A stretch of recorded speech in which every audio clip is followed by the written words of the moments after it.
जब आँखों में अरमान लिया, मंजिल को अपना मान लिया, फिर मुश्किल क्या और आसान क्या, जब ठान लिया तो ठान लिया। Hello my dear lovely students, welcome back to my channel smart student with Shraddha में मैं आप सभी का भरपूर स्वागत करती हूँ। तो कई सारे स्टूडेंट्स बार बार कमेंट कर रहे थे। क्या कमेंट कर रहे थे कि दीदी क्या हम भी टॉपर बन सकते हैं।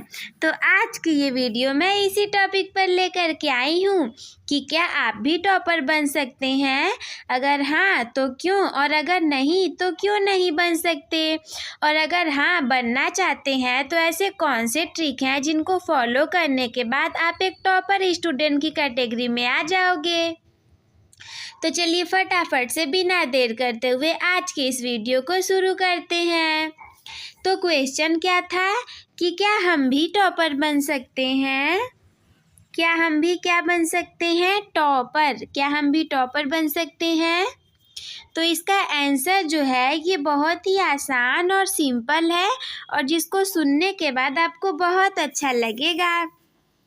तो आंसर है कि बिल्कुल आप भी टॉपर बन सकते हैं।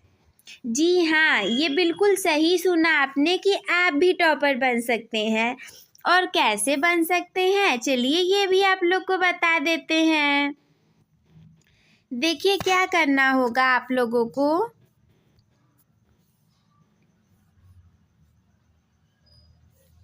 ये सपना साकार करने के लिए, यानी कि जो आपका टॉपर बनने का सपना है, इसे साकार करने के लिए आपको कुछ इम्पोर्टेंट यानी कि महत्वपूर्ण बातों का ध्यान रखना होगा। वो कौन सी बातें हैं? तो सबसे पहला पॉइंट मैं आप लोग के सामने शेयर कर रही हूँ, जो कि है मेहनत और लगन। सबसे पहला है मेहनत और लगन, और इसके अंतर्गत भी मैंने कई सारे पॉइंट्स को रखा हुआ है जिनको कि फॉलो करने के बाद अगर आप ही एक एवरेज स्टूडेंट हो तो टॉपर की कैटेगरी में आ जाओगे। तो क्या है, मेहनत और लगन। मेहनत और लगन में भी मैंने कई सारे पॉइंट्स को रखा हुआ है। सबसे पहला वाला पॉइंट्स क्या रखा हुआ है मैंने, अध्ययन योजना, यानी कि अपने अध्ययन के लिए योजना बनाना। मैंने पहले भी आप लोग को बता दिया था कि एक योजना बनाया हुआ मूर्ख भी बिना योजना बनाए हुए विद्वान से बेहतर होता है, यानी कि योजना बनाना हमारे लिए कितना जरूरी है। तो अपने अध्ययन के लिए एक अच्छी योजना बनाएं। इसमें विषयों को समय दें। बिना समय दिए आप टॉपर कैसे बनोगे। जिस चीज़ को आप समय दोगे वो चीज़ आपका होगा। जैसे कि आप पढ़ाई को समय दोगे तो पढ़ाई आपका होगा, और अगर आप अपने शरीर को समय दोगे यानी कि एक्सरसाइज करोगे तो आपके पास अच्छा खासा शरीर हो जाएगा। नियमित अध्ययन सत्र लिखना, रोज आपको टाइम टेबल बना करके पढ़ना है, और समय प्रबंधन शामिल है, यानी कि समय प्रबंधन भी अच्छे से करके चलना है। कई बार तो क्या होता है कि स्टूडेंट ना 3 घंटे का पेपर होगा तो उनको 4 घंटे सॉल्व करने में लग जाते हैं, उनके पास 2 घंटे की कमी पड़ जाती है, 1 घंटे की कमी पड़ जाती है। फिर क्या होता है कि उनका पूरा ही नहीं हो पाता क्वेश्चंस, फिर वो टॉपर कैसे बनेंगे। तो ऐसे में उनको बहुत प्रॉब्लम होती है, वो टॉपर भी नहीं बन पाते। तो इसके बाद दूसरा पॉइंट मैंने रखा है आप लोग के लिए, समय प्रबंधन। क्या है ये, समय प्रबंधन।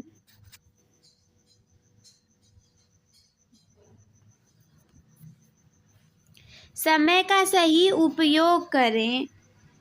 क्या करना है आप लोग की, अपने समय का बिल्कुल सही उपयोग करना है।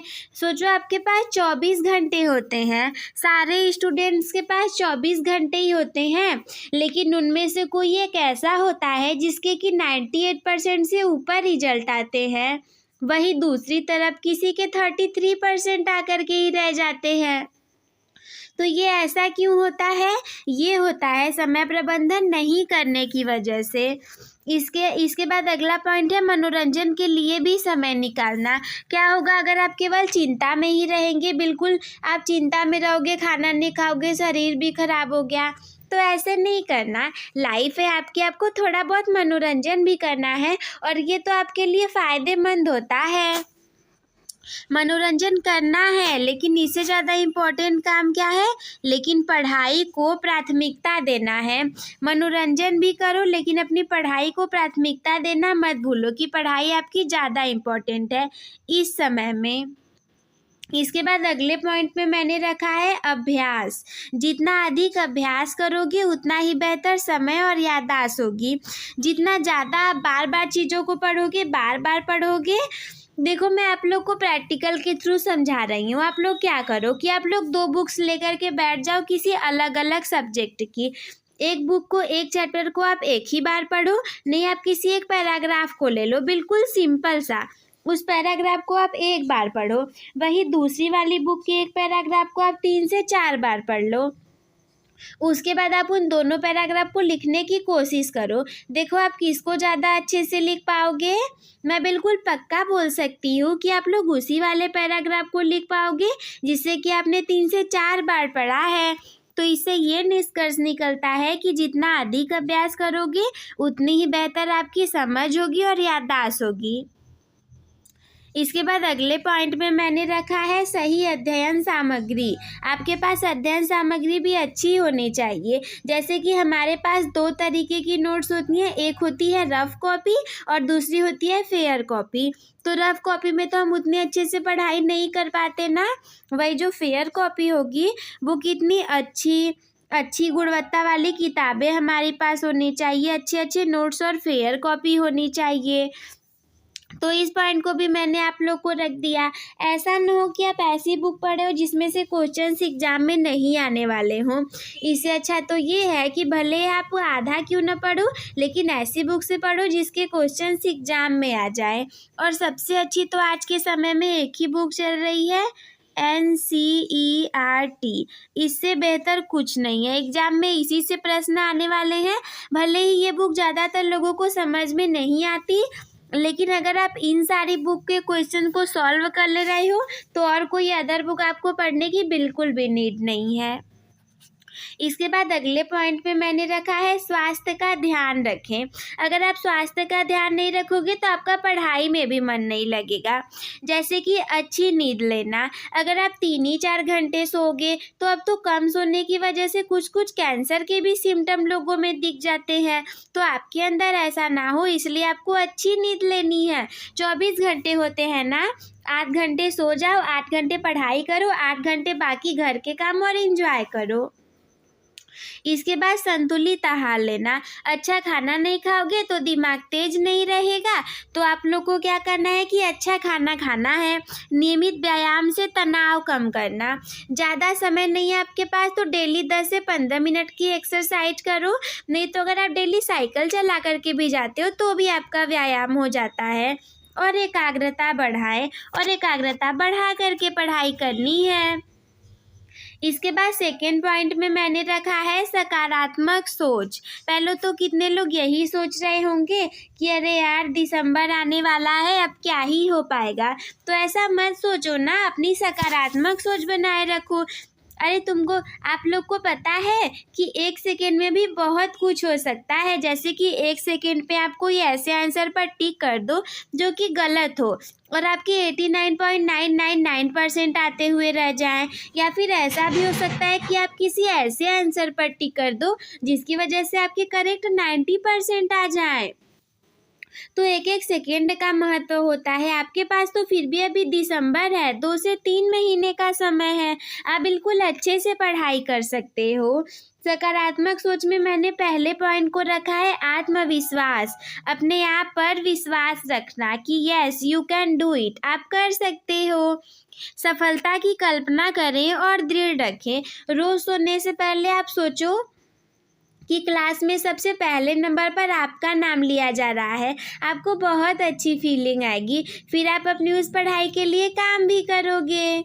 इसके बाद दूसरा है नकारात्मक विचारों से दूर रहें। क्या होता है कि जिस एज में आप लोग हैं, इस एज में बहुत ज़्यादा नकारात्मक विचार भी आते हैं और कई बार तो पढ़ाई को लेकर के भी आते हैं कि मुझसे नहीं हो पाएगा, सामने वाला इतना पढ़ रहा है, भला हम तो नहीं पढ़ रहे इतना, तो आपको ऐसा नहीं सोचना। हार मानने के विचारों को दूर भगाएं। आप ऐसा बिल्कुल मत सोचिए कि आप हार जाओगे। अरे आप जीत सकते हो। इसके बाद अगला पॉइंट मैंने रखा है सकारात्मक प्रेरणा। सकारात्मक प्रेरणा कैसे मिलेगी? आप टॉपर का इंटरव्यू देख सकते हो, सफल लोगों की कहानियाँ पढ़ें और उनसे प्रेरणा लें। अगर आपके आसपास भी कोई ऐसे दीदी भैया हों जिन्होंने टॉप किया हो, तो आप उनसे पूछ सकते हो कि उन्होंने कौन सी स्ट्रैटेजी को अपनाया था। तो अगर पॉसिबल हो पाए तो आप भी उस स्ट्रैटेजी को अपना सकते हो। इसके बाद तीसरा पॉइंट मैंने रखा हुआ है शिक्षक की और साथियों से मदद लें। मतलब अपने टीचर्स और फ्रेंड्स लोगों से हेल्प लेना है आप लोगों को, ताकि क्या हो, टीचर आप लोग को अच्छे अच्छे कंटेंट प्रोवाइड करें। और अगर कोई ऐसा प्रश्न हो जो कि आपको नहीं आता हो और आपके फ्रेंड को आता हो, तो वो आप लोग को बता दे। शिक्षकों से सहायता लेना। अपने शिक्षकों से सवाल पूछें और उनकी सहायता लें। इसके बाद समूह अध्ययन करना। दोस्तों के साथ अध्ययन करें, एक दूसरे को समझाएं और संशय दूर करें। यानी कि जो कन्फ्यूजन नाम का वर्ड है, ये आप लोग के बीच होना ही नहीं चाहिए। इतनी अच्छे से पढ़ाई कर लो कि कोई भी कन्फ्यूजन आपके बीच में बचे ही ना। इसके बाद चौथा पॉइंट रखा है मैंने आप लोग के लिए धैर्य और दृढ़ता। धैर्य और दृढ़ता बहुत जरूरी है।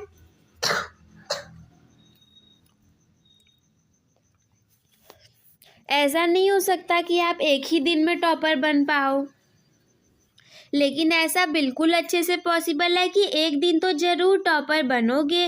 तो बिल्कुल धैर्यवान बन करके रखना है और दृढ़ता बनाए रखनी है। धीरे धीरे प्रगति करना है आप लोग को। सबसे पहले पॉइंट पे मैंने रखा हुआ है धीरे धीरे प्रगति करना। याद रखिए, जमीन से हमेशा पौधा ही निकलता है, पेड़ नहीं निकल सकता। इसका मतलब आप एकाएक टॉपर नहीं बन सकते। आपको धीरे धीरे सारे कामों को करना पड़ेगा और एक दिन सफलता आपको ज़रूर मिल जाएगी। सफलता एक रात में नहीं मिलती, धीरे धीरे प्रगति करते रहें। इसके बाद दूसरा है गलतियों से सीखें। ऐसा नहीं कि गलतियां करना ही नहीं और गलतियों से बचना है। आप लोग को क्या करना है कि गलतियों से सीखना है।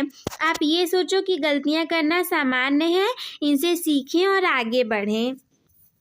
और आपको आखिरी पॉइंट में मैं कंक्लूज़न के रूप में यही बताना चाहूँगी कि याद रखें, सफलता का कोई शॉर्टकट नहीं है। मेहनत, लगन और सकारात्मक दृष्टिकोण ही सफलता की कुंजी है।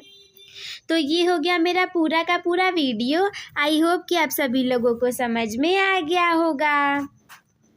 तो अपने टॉपर बनने की जर्नी एक टॉपर के साथ शुरू करने के लिए चैनल को सब्सक्राइब करना ना भूलें। और मुझे पूरा भरोसा है कि आप लोग को ये वीडियो बहुत अच्छी लगी होगी। तो इस वीडियो को एक लाइक ज़रूर कर दीजिएगा और अपने दोस्तों के साथ भी शेयर कर दीजिएगा। यदि कोई भी डाउट मन में हो तो हमसे कमेंट बॉक्स में पूछना ना भूलें।